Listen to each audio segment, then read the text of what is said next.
ಬೇಡರೆಡ್ಡಿ ಹಳ್ಳಿಯಿಂದ ಬಸವರೆಡ್ಡಿ ಅಂತೇಳಿ ನೀವು ಹುಟ್ಟು ಹೋರಾಟಗಾರರು ಕಳೆದ ಒಂದು 40 ವರ್ಷದಿಂದ ಏನು ಹೋರಾಟವನ್ನು ಮಾಡ್ಕೊಂತ ಬರ್ತಿದ್ದೀರಾ. ಈ ನಿಮ್ಮ ಹೋರಾಟದ ಹಾದಿಯಲ್ಲಿ 4 ಜನರಿಗೆ ಉಪಯೋಗ ಆಗಿದೆ ಅಂತ ಎಲ್ಲ ಕಡೆಯಿಂದ ಕೇಳ್ಪಟ್ಟಿದ್ದೇವೆ ನಾವು.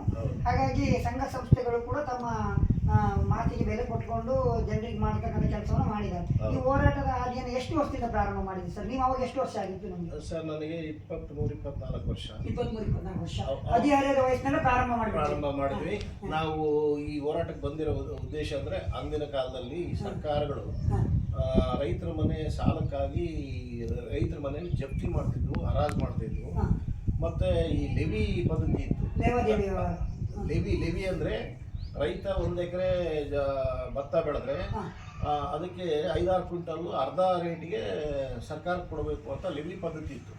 ಆ ಲೆವಿ ಪದ್ಧತಿ ವಿರುದ್ಧ ರೈತ ಸಂಘಟನೆ ಭಾಳ ಹೋರಾಟ ಮಾಡ್ತಾ ನಮ್ಮ ಹಳ್ಳಿಗೆ ಬಂತು. ಅದನ್ನ ನಾವು ರೈತರಿಗಾಗ ಅನ್ಯಾಯವನ್ನು ಖಂಡನೆ ಮಾಡೋಂಥ ಒಂದು ಸಂಘಟನೆಗೆ ನಾವ್ಯಾಕೆ ಸೇರಬಾರ್ದು ಯುವಕರು ಅಂತೇಳಿ ನಾವು ಬಂದಿರ್ತಕ್ಕಂಥದ್ದು. ಆ ಹೋರಾಟದಲ್ಲಿ ನಾವು ರೈತ ಸಂಘ ಸಕ್ಸಸ್ ಆಯಿತು. ಸರ್ಕಾರ ಆ ಲೆವಿ ಪದ್ಧತಿ ನಿಲ್ಲಿಸಿತು, ಹರಾಜು ಜಪ್ತಿಯನ್ನು ನಿಲ್ಲಿಸಿದ್ರು. ಅಂದಿನಿಂದ ನಿರಂತರವಾಗಿ ಸಾಮಾಜಿಕ ಚಳವಳಿಗಳಲ್ಲಿ, ರೈತ ಚಳವಳಿಗಳಲ್ಲಿ, ವಿದ್ಯುತ್ ಇರ್ಬೋದು ಮತ್ತು ಬೇರೆ ಬೇರೆ ಸಮಸ್ಯೆಗಳನ್ನು ಹೋರಾಟದ ಮೂಲಕ ನಾವು ಬಗೆಹರಿಸ್ಕೊಳ್ಳೋಕ್ಕೆ ಪ್ರಯತ್ನ ಮಾಡ್ತಾ ಇದ್ದೀವಿ. ಇಂದು ಕೂಡ ಅನೇಕ ಸಮಸ್ಯೆಗಳು ಅಂದಿಗಿಂತ ಹಿಂದೆ ಭಾಳ ಸಮಸ್ಯೆಗಳಾಗಿರ್ತಕ್ಕಂಥದ್ದು. ಇಂದು ಭಾಳ ಸಕ್ರಿಯವಾಗಿ ನಾವು ರೈತರ ಜೊತೆಗೆ ಒಡನಾಟ ಇಟ್ಕೊಂಡು ರೈತರನ್ನು ಎಜುಕೇಟ್ ಮಾಡ್ಕೊಂಡು ಈ ಹೋರಾಟ ಯಾಕೆ ಮಾಡಬೇಕು, ನಾವು ನಮ್ಮ ರೈತರಿಗೆ ಆಗ್ತಿರ್ತಕ್ಕಂಥ ಅನ್ಯಾಯ ಏನು, ಕೇಂದ್ರ ಮತ್ತು ರಾಜ್ಯ ಸರ್ಕಾರಗಳು ಏನೇನು ರೈತರನ್ನು ಬಲಿಪಶು ಮಾಡ್ತಾ ಇದ್ದಾವೆ, ನಮಗೆ ಯಾಕೆ ನ್ಯಾಯವಾದ ಬೆಲೆ ಸಿಗ್ತಾ ಇಲ್ಲ, ನಾವು ಯಾಕೆ ಸಾಲಗಾರರಾಗಿದ್ದೀವಿ, 18 ಗಂಟೆ ದುಡಿತಿರ್ತಕ್ಕಂಥದ್ದು ಈ ದೇಶದಲ್ಲಿ ನಾವೊಬ್ಬರೇ ರೈತರೊಬ್ಬರೇ, ಆದರೂ ಕೂಡ ನಾವ್ಯಾಕೆ ಸಾಲ, ಈ ದೇಶದಲ್ಲಿ ಯಾವುದೇ ಚಿನ್ನ ಇಲ್ದಿದ್ರು ಹಣ ಇಲ್ದಿದ್ರು ಬದುಕ್ಬೋದು, ಆದರೆ ಅನ್ನ ಇಲ್ದಿದ್ರೆ ಅಂತ ಅನ್ನ ಕೊಡುವಂಥ ರೈತ ಇವತ್ತು ಆತ್ಮಹತ್ಯೆ ಮಾಡ್ಕೊಂತ ಸಾಲಕ್ಕಾಗಿ ಅಂತಂದ್ರೆ ಎಲ್ಲಿ ನಾವು ಹಳಿ ತಪ್ಪಿತ್ತು ಸರ್ಕಾರ ಯಾಕೆ ಈ ಥರ ನಿರ್ಲಕ್ಷ್ಯ ಮಾಡುತ್ತೆ ಅನ್ನೋಂಥ ಧ್ಯೇಯ ಧೋರಣೆಗಳನ್ನು ಇಟ್ಕೊಂಡು ಸಕ್ರಿಯವಾಗಿ ಕೆಲಸ ಮಾಡ್ತಾ ಇದ್ವಿ. ಅನೇಕ ಹೋರಾಟಗಳಲ್ಲಿ ನಾವು ಜಯವನ್ನು ಕೂಡ ಈಗ ಟೋಟಲ್ ಎಷ್ಟು ಸತ ಸರ್ ನಿಮ್ಗೆ ಜೈಲವಾಸ ಇವೆಲ್ಲ ಆಗಿರೋದು? ಜನರಿಗೋಸ್ಕರ ಉದ್ಧಾರ ಮಾಡೋಕೆ ನೀವು ಜೈಲು ಸೇರಿರ್ತಕ್ಕಂಥ ಒಂದು 4-5 ಸಾರಿ ನಾವು ಯಾವುದು ವಿದ್ಯುತ್ ಸಮಸ್ಯೆ ಬಗ್ಗೆ, ಮಾನ್ಸಂಟು ಬೀಜದ ವಿದ್ಯುತ್ ಹೋರಾಟದ ಬಗ್ಗೆ, ಆಮೇಲೆ ಡಾಕ್ಟ್ರು ಬೇಕು ಅಂತ ಹೋರಾಟ ಮಾಡಿ 4-5 ಸಾರಿ ಜೈಲು, ಬಳ್ಳಾರಿ ಮತ್ತು ಚಿತ್ರದುರ್ಗ ಜೈಲು ಸೇರಿದ್ದೀವಿ. ಜೈಲಲ್ಲೂ ಕೂಡ ನಾವು ಉಪವಾಸ ಸತ್ಯಾಗ್ರಹವನ್ನು ಮಾಡಿದ್ವಿ. ಇದು ಬಹಳ ಯಶಸ್ವಿ ಹೋರಾಟಗಳನ್ನ ಮಾಡ್ಕೊಂಡು ಬಂದಿದ್ವಿ, ಮಾಡ್ತಾ ಇದೀವಿ ಕೂಡ.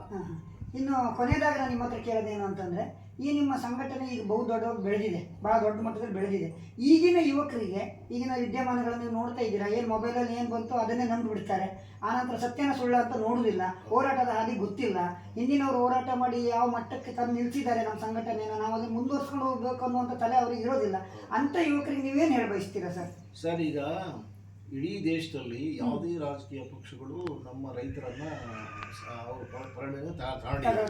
ಏನು ಹೇಳಿಕೆ ಕೊಡ್ತಾರೆ, ಚುನಾವಣೆಯಲ್ಲಿ ರೈತನೇ ಬೆನ್ನೆಲುಬು ಅಂತ ಹೇಳಿ ಆಮೇಲೆ ರೈತ ವಿರೋಧಿ ಚಟುವಟಿಕೆಗಳಲ್ಲಿ ನಮ್ಮನ್ನು ಸರ್ವನಾಶ ಮಾಡೋಂಥ ಕೆಲಸವನ್ನ ರಾಜಕೀಯ ಪಕ್ಷಗಳು ಮಾಡ್ತವೆ. ರೈತರಿಗೆ ಯಾವುದೇ ಕಾರ್ಯಕ್ರಮಗಳನ್ನು ರೂಪಿಸಲ್ಲ. ಅದರಿಂದ ರೈತರು ಇವತ್ತು ಕೃಷಿಯಿಂದ ವಿಮುಖ ಆಗ್ತಾ ಇದ್ದಾರೆ.